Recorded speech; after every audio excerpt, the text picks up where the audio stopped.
अस्सलाम वालेकुम दोस्तों, मेरा नाम बिलाल खान है। कैसे हैं आप? उम्मीद करता हूँ आप खैरियत से होंगे। तो आज की वीडियो में मैं प्रोडक्ट्स की क्वांटिटी को चेंज कराना और उसी के साथ उसकी प्राइस को अपडेट करना सिखाऊंगा। तो इसके करने के लिए मैं सबसे पहले यहाँ पर आपको जो कार्ड जो JS है उसमें यहाँ पर एक रेडी फंक्शन के अंदर एक और यहाँ पर कुछ कोड लिखूंगा। मैं आपको यहाँ पर बता देता हूँ। सबसे पहले मैं एक वेरिएबल डिक्लेयर कर देता हूँ और उसको मैं नाम देता हूँ कार्ड क्या कहते हैं क्वांटिटी इनपुट्स, और उसके अंदर मैं लिखूंगा document gate element by class name और इसके साथ मैं लिखूंगा यहाँ पर कार्ट आइटम्स। ठीक हो गया। ये क्वांटिटी इनपुट है तो मैं यहाँ पर यहाँ पर लिखता हूँ इनपुट नंबर, इनपुट नंबर। तो मैं यहाँ पर सिंपल आपको बता देता हूँ cart.html के पेज में आके यहाँ पर आप देख सकते हैं कि ये इनपुट नंबर का जो क्लास मैंने बनाया हुआ है, मैंने इसको सिंपल यहाँ पर कॉल करना है। उसके बाद मैं फॉर लूप बनाता हूँ और उसके अंदर लिखता हूँ variable I is equal to 0, I smaller than quantity inputs length, और उसके बाद लास्ट में I++। अब इसके बाद लिखते हैं यहाँ पर क्या कहते हैं वेरिएबल इनपुट, और उसको मैं इक्वल करता हूँ किसके, क्वांटिटी इनपुट्स के, और जितने भी इनपुट्स होंगे उसके अंदर उसके ये इनपुट की वेरिएबल की इक्वल हो जाएगा। फिर उसके बाद यहाँ पर लिखते हैं क्या कहते हैं इनपुट ऐड इवेंट लिसनर, और ये क्या करो इनपुट के साथ इवेंट लिसनर को ऐड करो। कौन सा इवेंट लिसनर हो? चेंज का। तो यहाँ पर पिछली वीडियो में मैंने क्लिक के इवेंट लिसनर पे काम किया था। अब क्योंकि यहाँ पर प्राइस चेंज हो रही होगी, क्वांटिटी चेंज हो रही होगी, तो उसके साथ मैंने इसको चेंज की इवेंट लिसनर पे काम करना है और यहाँ पर एक फंक्शन बनाऊंगा और उसको नाम यहाँ पर दे देते हैं क्वांटिटी चेंज्ड। तो बेसिकली ये क्या करेगा, क्वांटिटी चेंज्ड के फंक्शन में जाएगा। तो ये क्वांटिटी चेंज का फंक्शन मैंने अभी बनाना है। जब कोई प्राइस प्रोडक्ट का क्या कहते हैं क्वांटिटी चेंज हो तो यहाँ पर इस फंक्शन में चला जाए। तो यहाँ पर मैं नीचे आता हूँ और एक फंक्शन नीचे आके बनाता हूँ और उसका नाम देता हूँ फंक्शन क्वांटिटी चेंज्ड, और यहाँ पर लिखता हूँ इवेंट। फिर उसके बाद वेरिएबल बनाता हूँ इनपुट के नाम से और उसको नाम देता हूँ क्या कहते हैं इवेंट टारगेट, और उसके बाद यहाँ पर इफ स्टेटमेंट लिखता हूँ इफ इज NaN, यानी ये इज NaN यानी इज नॉट अ नंबर। यहाँ पर आप देख सकते हैं इज नॉट अ नंबर, यानी अगर इनपुट वैल्यू जो है, जो भी वैल्यू मैं वहां पर एंटर करूंगा 1 2 3 जो भी क्वांटिटी होगी, अगर वो नॉट अ नंबर यानी नंबर ना हो बल्कि स्ट्रिंग हो, या अगर वो इनपुट वैल्यू जो है वो स्ट्रिंग क्या कहते हैं स्मॉलर हो, इक्वल हो या स्मॉलर हो किससे, 0 से। ठीक है। तो यानी अगर वो इनपुट वैल्यू जो है वो 0 से स्मॉलर हो यानी -1 -2 हो, और या 0 की इक्वल हो, या अगर वो वैल्यू स्ट्रिंग हो, तो फिर वापस क्या करो उसमें इनपुट वैल्यू को किसके इक्वल करो, 1 की इक्वल कर दो। ठीक है। यानी मुझे स्ट्रिंग भी नहीं चाहिए या -1 वैल्यूज, जो माइनस वैल्यूज है या 0 वैल्यू है वो भी नहीं चाहिए, मैं उसको वापस उसमें चेंज कर दूंगा 1 में। ठीक है। और अब मैं यहाँ पर आता हूँ अपडेट कार्ट टोटल। ठीक है। इस फंक्शन को मैं यहाँ पर कॉल करूंगा। मैं सिंपल आपको रन करके पहले दिखा देता हूँ कि क्या मेरा मकसद है। गो रन मेन डॉट गो, यहाँ पर मैं इसको रन करके इसके अंदर कार्ट ये रन करके दिखाता हूँ पेज को। तो मैं चाहता हूँ कि यहाँ पर -1 ना हो बल्कि इसके साथ क्या हो 1 2 जो भी है वो हो, और 0 भी ना हो। ठीक है। तो अगर मैं 0 करूंगा ये वापस 1 में आ जाएगा, अगर -1 करूंगा तो ये वापस 1 में आ जाएगा। इस तरह ये -1 या 0 का एक्सेप्ट ना करें बल्कि पॉजिटिव नंबर्स की तरफ चला जाए। अब ये हो जाने के बाद मैंने क्या करना है, यहाँ पर अपडेट कार्ट टोटल जो है इस फंक्शन को कॉल करना है। जब यहाँ पर 1 2 जो भी हो उस तरह के, तो उसके बाद कार्ट की जो प्राइस है उसको यहाँ पर फंक्शन में बनाऊंगा और उसको नाम देंगे यहाँ पर अपडेट कार्ट टोटल, और इसको मैं यहाँ पर मैंने कॉल किया हुआ है। तो मैं इसके अंदर क्या फंक्शनलिटी परफॉर्म करूंगा, इसके अंदर मैं लिखूंगा सबसे पहले कार्ट आइटम कंटेनर, और उसको मैं लिखता हूँ यहाँ पर डॉक्यूमेंट क्वेरी सेलेक्टर, और यहाँ पर लिखता हूँ कार्ट आइटम्स। उसके बाद फिर लिखता हूँ यहाँ पर क्या कहते हैं cart rows is equal to cart item container query selector, और इसको नाम देता हूँ कार्ट रो के नाम से, ठीक है, कार्ट रो। इसी तरह फिर लिखता हूं कार्ट रोज, और यहां पर क्या कहते हैं कार्ट आइटम कंटेनर और gate element by class name, ठीक है। इस मरतबा मैंने gate element by class name कर दिया है, तो इसको मैं यहाँ पर रो लिखता हूँ, ये सही है। तो मैं क्या करूंगा, ये कार्ट रो जो है मैंने यहाँ पर बनाना है, मैं यहाँ पर ऊपर आता हूँ, ये जो टी आ रहा है इसके अंदर क्लास बनाता हूँ और उसको मैं नाम देता हूँ कार्ट रो। तो यहाँ पर मैं इसको सेव करता हूँ, इसको मैं यूज करूंगा, इसके अंदर जितना भी ये टीडी वगैरह है इनको मैं यूज करूंगा। और इसके बाद मैं आता हूँ, लिखता हूँ subtotal, variable subtotal is equal to 0। उसके बाद फॉर लूप लगाता हूँ, for variable is equal to I is equal to 0, I is smaller than cart rows length, यानी जितनी भी लेंथ होगी उस रोज की, यहाँ पर ये अपडेट होता जाएगा। अगर 2 प्रोडक्ट है तो 2 रोज, 3 प्रोडक्ट है 3 रोज, इस तरह चलता जाएगा। और इसके लेंथ टोटल हो जाने के बाद ये चलता जाए जब तक ये खत्म ना हो। उसके बाद मैं लिखता हूँ वेरिएबल, क्या कहते हैं, variable cart row is equal to cart rows i, यानी जितने भी रोज होंगे उसको कार्ट रो के इक्वल कर दो, यानी 1 बाय 1 ये मुझे शो करा दे। उसके बाद फिर मैं लिखता हूं यहाँ पर वेरिएबल प्राइस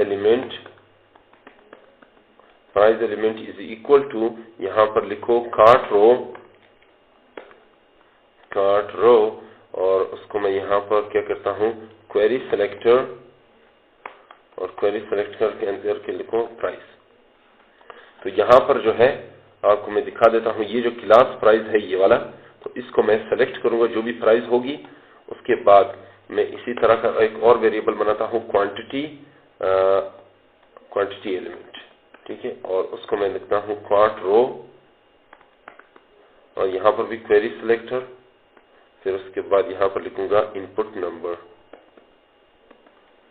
ठीक है। तो ये क्या करेगा, इनपुट नंबर लेगा। इनपुट नंबर यहाँ पर मैं आपको बता देता हूँ, ये क्लास है, यानी जब भी बंदा 1 2 3 एंटर करेगा यहाँ पर 1 2 3 क्वांटिटी, वो इनपुट नंबर के उसमें क्लास में आ जाएगा। तो उसको मैंने किसके इक्वल किया है, क्वांटिटी एलिमेंट के।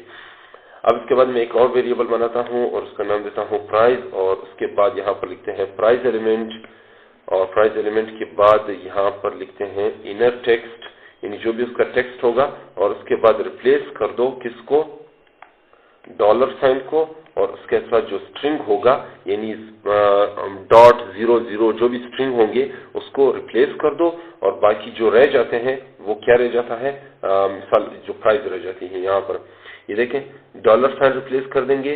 उसके बाद ये जो .00 है इसको रिप्लेस करेंगे, बाकी जो रह जाएगा वो क्या होगा, $20 या 21 या 25, उसको क्या करो इंटीजर में कन्वर्ट कर दो, पार्स इंट। तो इस तरह ये जो है इंटीजर में कन्वर्ट हो जाएगा, सही है। इसी तरह मैं फिर से लिखूंगा प्राइस क्वांटिटी, और उसको मैं इक्वल करता हूं यहाँ पर क्वांटिटी एलिमेंट वैल्यू, यानी जो यहाँ पर इसकी वैल्यू होगी 1 2 3 4 5, ये जो भी मैं इसमें चेंज करूंगा इस तरह, वो इसकी जो वैल्यू होगी वो मुझे ले देगा। उसके बाद फिर लिखते हैं सब टोटल इज इक्वल टू सब टोटल प्लस प्राइस मल्टीप्लाई करो क्वांटिटी के साथ, यानी जो प्राइस होगी यहाँ पर $20, तो इसको 1 के साथ प्लस करो, मल्टीप्लाई करो तो 1 दे देगा। इसी तरह अगर यहाँ पर $20 है लेकिन इसकी क्वांटिटी जो है वो 2 है, तो यहाँ पर $40, इस तरह ये मुझे प्लस करके दे देगा। उसके बाद फिर क्या कहते हैं, उसके बाद मैं आता हूँ यहाँ पर लिखता हूँ लोकल स्टोरेज सेट आइटम सब टोटल इज इक्वल, यहाँ पर होगा सब टोटल की इक्वल। तो ये क्या करेगा, यहाँ पर जो लोकल स्टोरेज है मैं आपको बता देता हूँ, यहाँ पर सॉरी,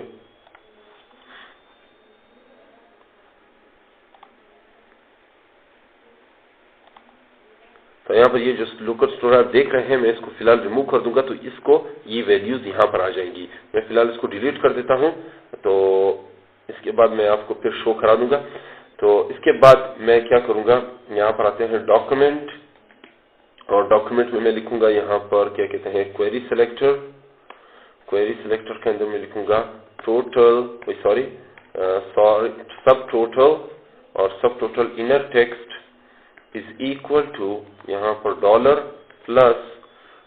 प्लस उसके बाद लिखो क्या कहते हैं सब टोटल प्लस 0.00, ठीक है। उसके बाद फिर ये क्या करेगा, document query selector total price, और इसके साथ यहाँ पर करो क्या कहते हैं इनर टेक्स्ट इक्वल कर दो किसके, डॉलर प्लस सब टोटल प्लस 20, और इसके बाद प्लस कर दो ये 00।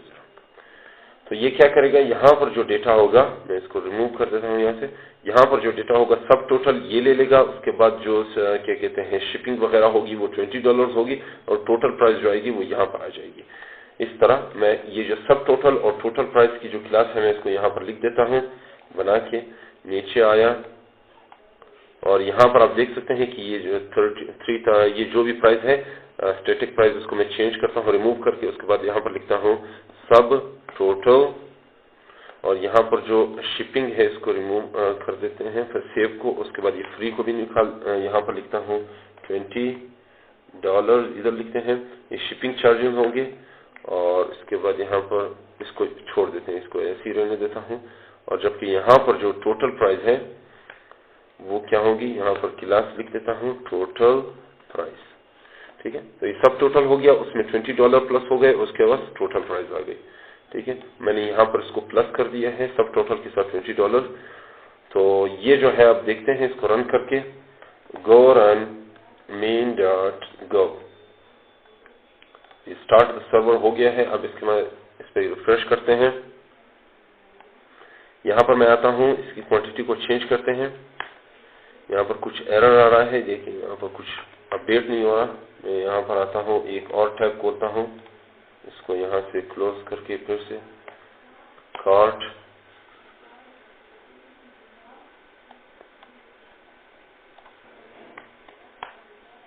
यहाँ पर फिर भी शो नहीं हो रहा। तो मैं यहाँ पर आता हूँ, क्या गलती है जो मैंने यहाँ पर की है। तो चलिए अब इसको रन करके देखते हैं। क्लियर गो रन main.gov, और उसके बाद यहाँ से इसको रिफ्रेश करते हैं।